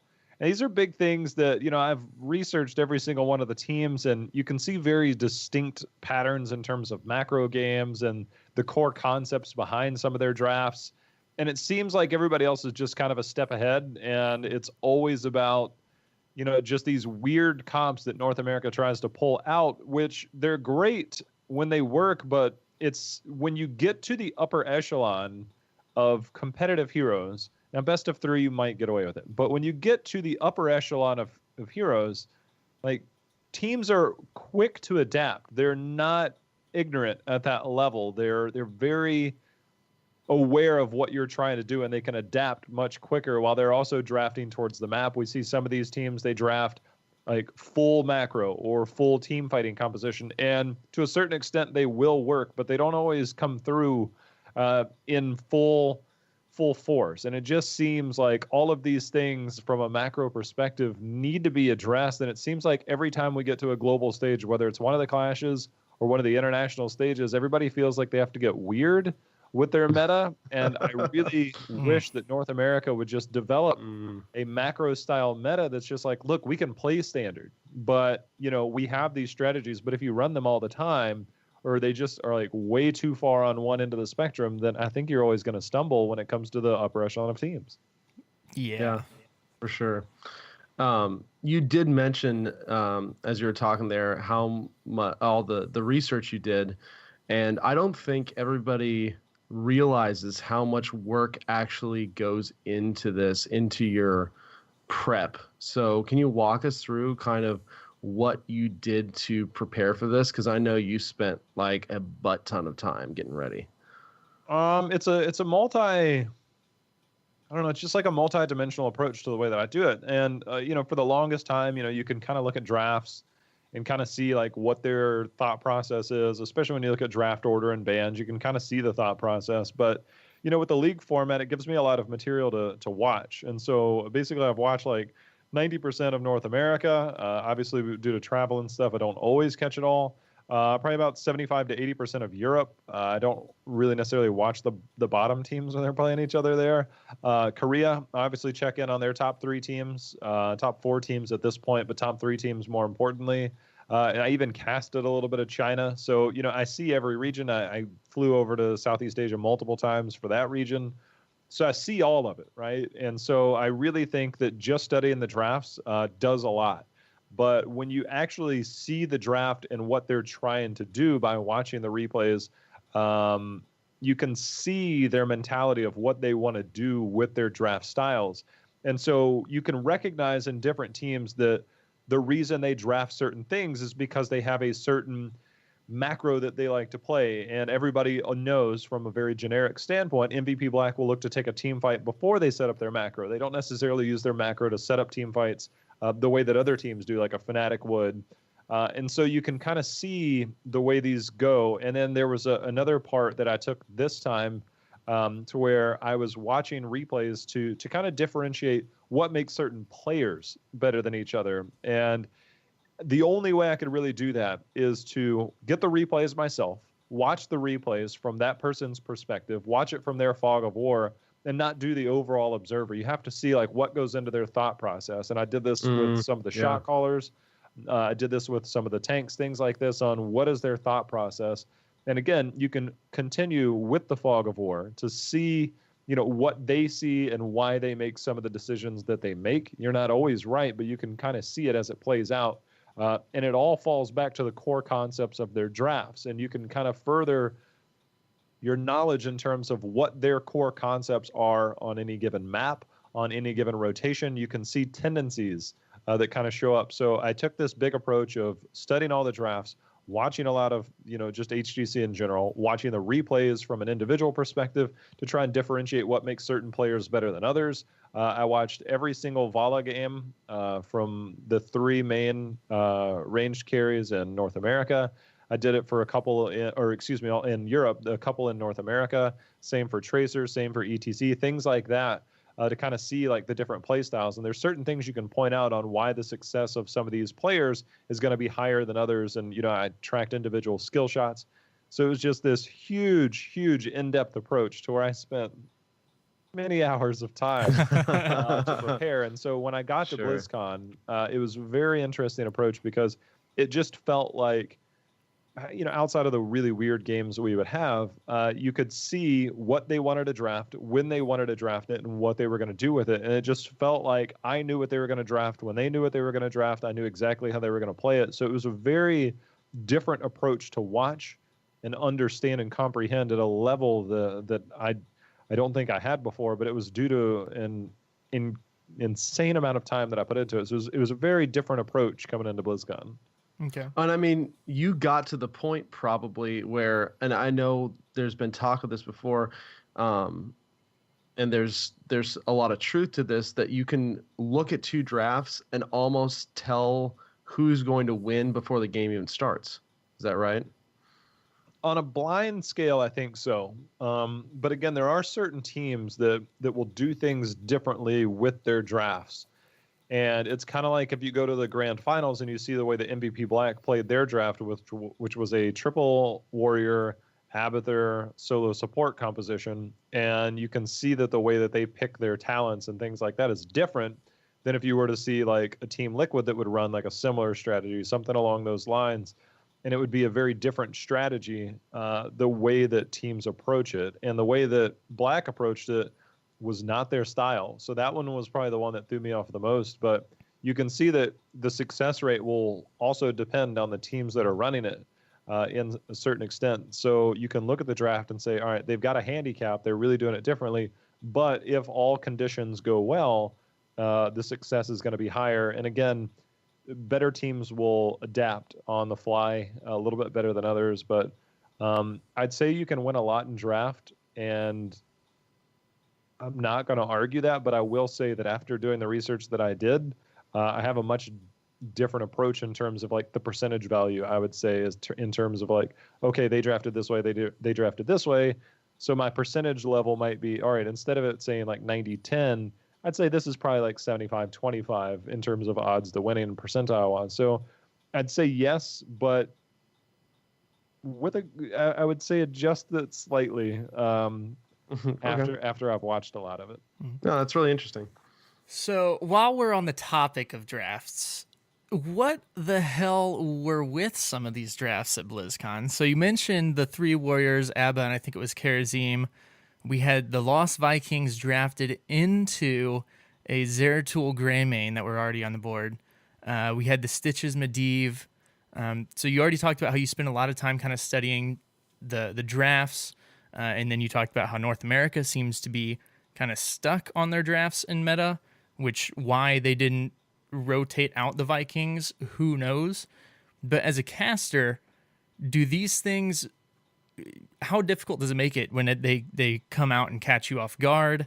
Does it make it harder to kind of talk about the drafts and what they're thinking, or are you just like, I have no idea what's going on right now, what's going through their heads? So it's just some interesting drafts. Yeah, there's a difficult approach from a couple of perspectives, in the sense that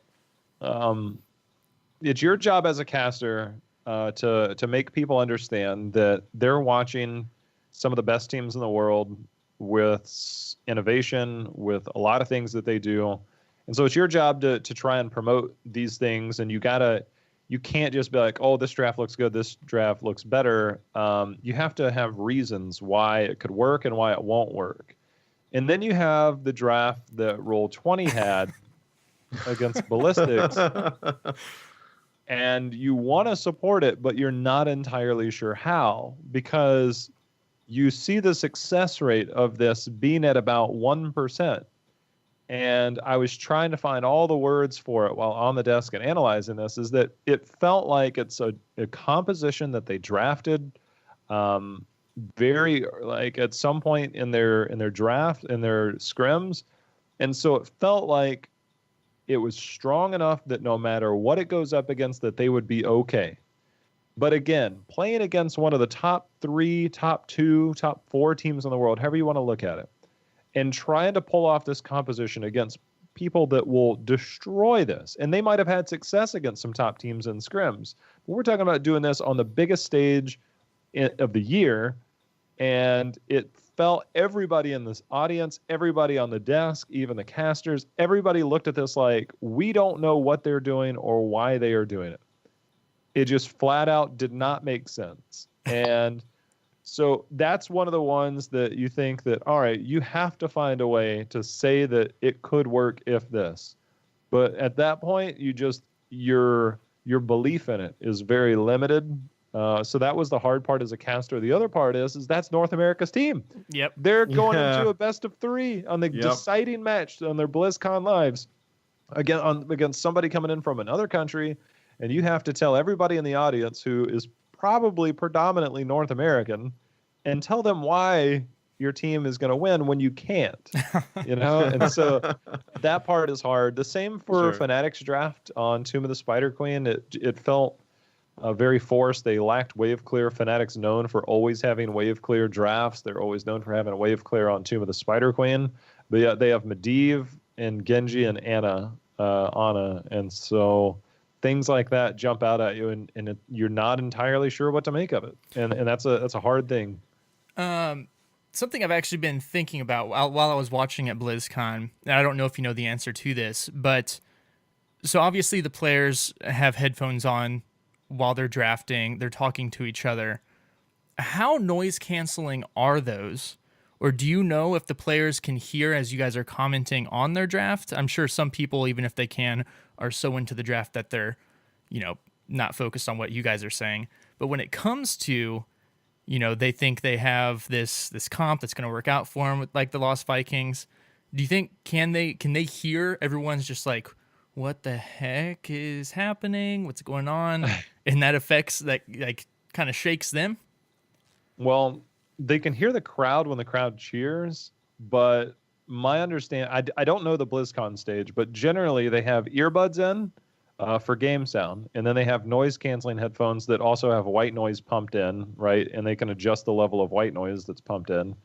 And so I don't think that they can hear general audience, conversation that casters have. I don't think that they can. They might be able to hear like rumble at most. I honestly don't know. I know that those headphones are pretty heavy duty, which is why you see Prismaticism wear the rag on his head because it weighs so much. So he Wow. wears that as like a cushion. But as far as I know, between the earbuds that are on there and then the white noise that's being pumped in, I doubt that they can hear us saying that like we have no idea what the hell they're doing. But I don't know. Okay. Okay, that's interesting. So did the results surprise you, or are you expecting them, especially with in the top 8 with NA actually taking some of the games off of EU and Korea, and probably the biggest surprise of Expert beating Dignitas? There's something to be said about best of 3 and familiarity for Expert taking down Dignitas, and it's kind of weird because I think Dignitas stands a better chance against Black, even though Expert obviously beat Dignitas, so therefore they should be okay. But they weren't. And so there's a level of drafting that Expert has, their drafting and their play style of what they chose to do against Black in that series was extremely predictable because Black will just run all over you if you draft like Expert did. And Expert didn't really have the answers. Expert obviously had said they had good scrim results against Black, but I don't know how much Black was holding back in those scrims in terms of like dominance. There were a few surprises, I'd say, but overall, a lot of it played out. It felt really weird because Black, it just seemed like they didn't really go up against the best teams. And that's not to take away from Expert because they're obviously a top 4 team in the world. I would have loved to have seen them go against Dignitas. Ballistics and Fanatic was a weird series for Ballistics. I have no idea what they were doing in that series. I'd say everything pretty much turned out the way it did. I think we all know that the format, everybody probably would have preferred best of 5 in that opening round. Sure. So I think that probably could have changed stuff. So best of 3 going into like a best of 5 that literally takes you to the championship felt a little weird. So I think the results were a little bit skewed because of it. Yeah, I totally agree. I think that it was very odd seeing a best of 3 in a biggest match of the year, like top 8 type scenario, and maybe that's why we saw some weird drafts especially in that quarterfinal stage. Mm-hmm. Yeah, agreed. Staying with the regions here, overall, just what region surprised you the most, and what region surprised you the least? Not a lot surprised me, to be honest with you. We expected China to suffer a little bit. I expected North America to have at least 2 teams going in, especially after seeing the groups. Roll20, I think, had a pretty tough group, but Freedom seemed like they were going to make it in, and everything that I studied from Freedom kind of looked good going into BlizzCon, so I actually had more faith in them than a lot of people. Mm-hmm. So there wasn't a lot that stood out to me. I'd say the biggest disappointment was just Ballistics going out 0-3 to Fnatic, and that's nothing to take away from Fnatic. It didn't seem like Ballistics put up the fight that I thought that they would be able to put up. And then, of course, Fnatic, their drafts and the way that they played against Black seemed a bit odd. That's really the biggest surprise. Everything else seemed appropriate in terms of I kind of expected that out of China. The minor regions always come through and try and take a game off to get everybody's hopes up, and then it never pans out. I don't know. I'd say everything kind of went the way that it was interpreted, in my opinion. Okay. Yeah, I mean that it just tells you can get a lot from statistics. Mm-hmm. And it'll just play out statistically for the most part. But going off of the games that we did see, what was your biggest game moment from the playoffs or the finals? Like, what was the one or two of the big plays that really stood out to you where you went, holy crap, that was really good? The Dignitas backdoor against Tempest. It was a really smart call. I was casting that game and I was like, what are they? Oh, I see what you're doing. And so you're trying to break it down on stream.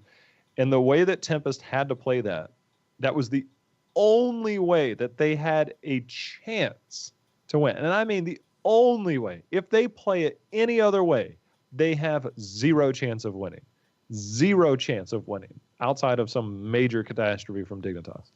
But the backdoor and then the fake backdoor with Lieutenant Morales a little later, a lot of that was really cool. The positioning of Tempest, if you actually go back and watch their positioning in terms of where they're at to make sure that they have vision to look for backdoors, their fake hearths and stuff like that to be able to check and see what's going on. And then eventually the siege up potential, because that pretty much handcuffed Dignitas to their own core. And then Twilight Archon went in for several minutes. And so that was probably the standout one. That and the Falstad backdoor. That was crazy. Yeah, that one made a lot. That was similar strategy in the sense that like eventually the team had to fight, and Black had a hard time getting there. But those two games stood out to me because that's improvisation. It's stuff that they've probably talked about and probably done once or twice. But to do that at some of the biggest moments in the game was pretty amazing. Yeah, that's awesome.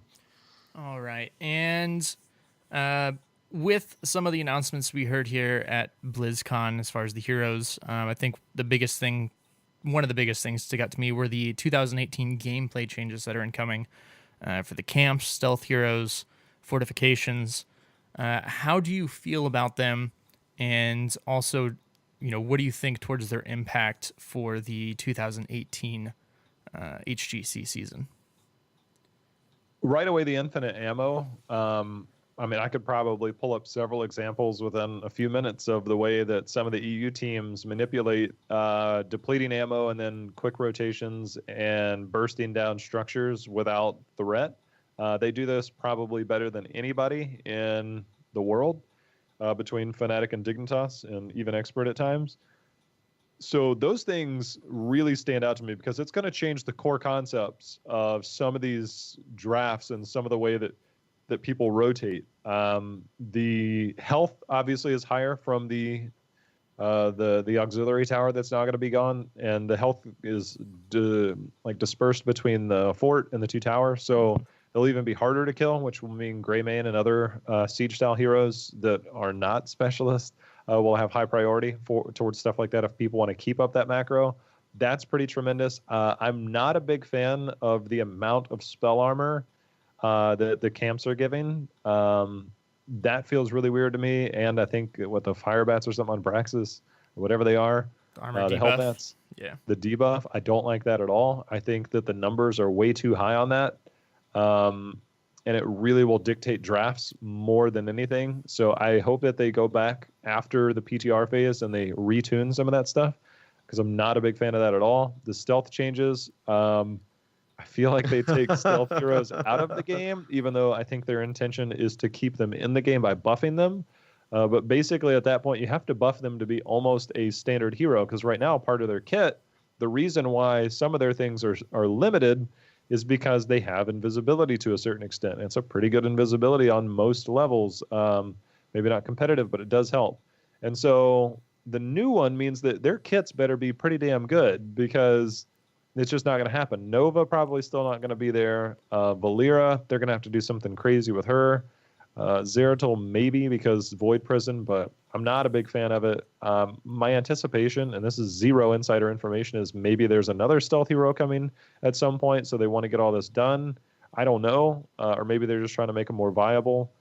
So stuff like that. I think the macro stuff, just based on the structures alone. I know the minions got buffed, I think, for health and damage, if I'm not mistaken, but I don't know how much. I think you're right. Yeah, that's to help with the tower damage and taking down towers. So yeah, so I think that also kind of went to the fact that they just nerfed Asmodan and Zagara balance wise to get used to that, because by the time the PTR comes out, at least they'll be somewhat balanced for regular play.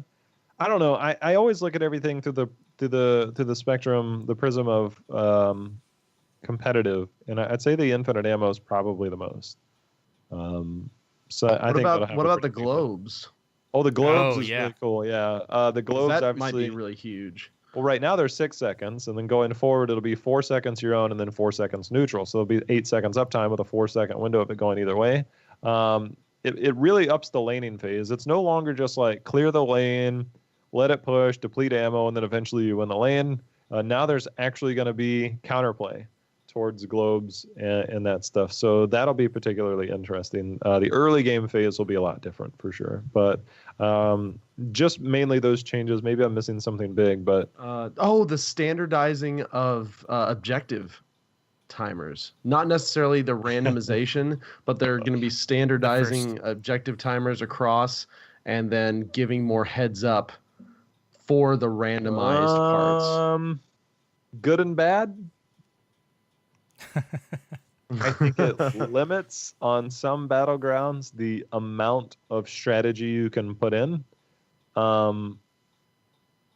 There's been some pretty lengthy discussions about this. I, for one, am not a fan on several maps of that being included. I believe on the PTR now they even made it so that the first tribute spawns at 3 minutes or 3 minutes 5 seconds or something like that. Yeah, it's gonna be. They said for like the maps that take you out of lane for the objective. So I'm thinking like Cursed, Sky Temple, Towers of Doom. That'll be 3 minutes, and then the smaller maps that objective doesn't really take you out of lane. It's gonna be a minute and a half for first objective. Yeah, they want to make sure that everybody's basically level 4 by the time it happens, because like Sky Temple, if you miss a wave and you're trying for a gank squad, then you approach a fight on a temple like 4 to 3 or something like that. It feels really weird, especially if you're going up against globals. I don't know. I'm not on the train of me liking it yet, but I guess it's one of those things that I'll have to see in person and in competitive to try and get a a better appreciation for it, because right now I'm not a fan of it at all. Yeah, I'm definitely.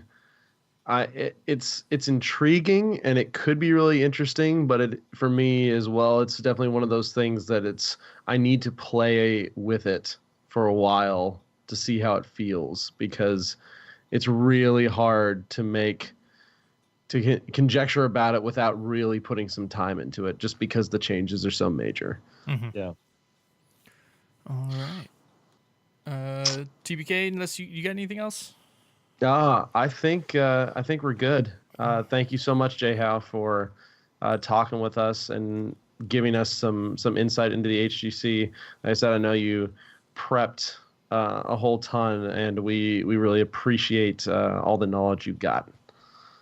Makes my job a lot easier when I get there. So, and I enjoy it. So it's a pleasure. Absolutely. Well, thank you again, sir, and enjoy the break here. Rest up. BlizzCon is over, and we wish you the best in the future. And thanks again. Appreciate it. You too. I love potatoes.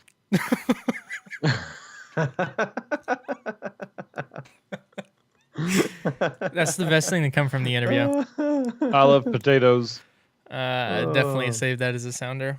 Yep. But yeah, so another amazing, super awesome interview just to kind of get some insight on the HGC, what he does to prep, his thoughts on what happened at BlizzCon, and kind of how the changes going forward for the 2018 gameplay will affect.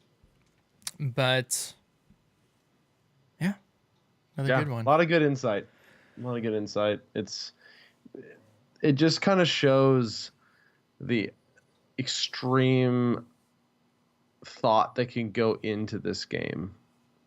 And again, how much of the game can ride on just the drafts, where a caster can look at the drafts and say with X% probability this team's going to win. And I'm starting to notice that more this year, especially than I did last year. I don't know how I feel about that necessarily. As a spectator, it's not like the most exciting thing to, see the draft and then be like, oh man, now it can create exciting games if somehow the other team comes back and wins with the unlikely draft, but it's hard because especially at the high levels, drafts dictate so much. Mm-hmm. And a bad draft can give you that, well, now we have literally a 10% chance of winning. And so draft does matter a ton in this game. And maybe it shouldn't quite as much. I don't know really how you go about fixing that. It's again, it's a map by map thing. It's a preparation thing, and it's a very deep strategy thing. So I really, in like he was saying, it was interesting the way some of the teams did draft as they did, because it didn't make sense. Maybe it was nerves. Maybe the other team was getting to them after a loss or something. And so that can put you on tilt and it can affect your draft. But being such an important part of the game, and this is another one of those things, I would love to see more information on how to draft and learning to draft correctly, in-game especially. But there's just not a ton of resources out there right now for it, because it's very complicated. It is. One resource that you can use for learning how to draft, however, is Lord of the Draft. Knew where I was going. We are the experts. Which hopefully, don't forget it. Hopefully, we're gonna do one soon. Yes, exactly. We're gonna do one soon because we've been waiting for most of the heroes' AI to get updated, because we wanted to see what fully 5v5 updated AI could really pull off. And so we're getting super close. So maybe after this PTR goes live, we'll do that again. That'd be fun. Yep. And we have 2.5 or so months of no HGC. We got the Nexus games coming up, but so we'll have some time there. Moving on, TBK community content. What do you got? For this week? This one's pretty cool. This is a Team Dignitas article about how to fully utilize merc camps, and it's just got a lot of good tips and tricks on how to actually make the most of grabbing your merc camp instead of just a grab and go and leave them to their own devices. Sometimes that can be really good if you time things right with objectives. Curse Hollow being the optimal example there, capturing the siege giants at the right time, and with a little luck, they will be pushing in the complete opposite lane that the tribute spawns, and you can get a lot of value from that going forward. But just pushing with, and then even coming up, this type of thing will be even more important now, especially if a lot of these extras from mercenaries remain intact, like that spell armor, like that armor debuff that was mentioned in the interview. Okay.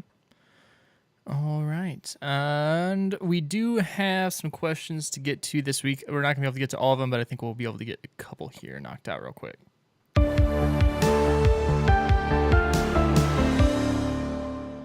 All right. So from Jason, we have, will heroes get teams like Overwatch? It is superior to the heroes format. So I assume he means like the Overwatch League, where we can get city-based teams and that structure. Hopefully someday. Yeah. I think I would say we ain't that big yet. Yeah, in Overwatch League, like that, Overwatch League is the first time in esport is really trying this. So I don't know if we can say it's superior yet. We're gonna have to wait and see how things go. But I do believe Activision is already working and planning on a Call of Duty League that is based off the Overwatch League structure. If things go well for Overwatch League. But I think for all of esports, that should be the goal. The end goal is to have, teams set up with arenas for esports and to, have their own fan bases, which would be really neat. Sure. That's the dream. The dream. But HGC, I feel it's just in its first year. It's going to be evolving. And it honestly, I was, for the most part, I was very happy with how HGC ended up being and how it progressed throughout the year. Yeah. Just the stability alone was fantastic. Just being able to know ahead of time when the teams were playing, see the schedules, getting more inter-region competition, and hopefully they'll just build on that next year. Absolutely. And then also from Captain Logan, who we met at BlizzCon. It's good to see you, sir. With performance MMR not having granularity on what contributed to my point distribution, hinder positive play growth. Do you think characters like Nazebo will be weighted based on him being a specialist in structure damage, or say heroes trapped with zombie wall, or a number of heroes hit with spiders? So from kind of going back to the post we were talking about, Travis had commented on. So it doesn't sound like they are doing the weighting. They're not telling heroes or specific heroes how your performance is going to be based off of. They're not picking. It is the system learning just based at your MMR, what people are doing with those heroes and weighing it against that, kind of the averages.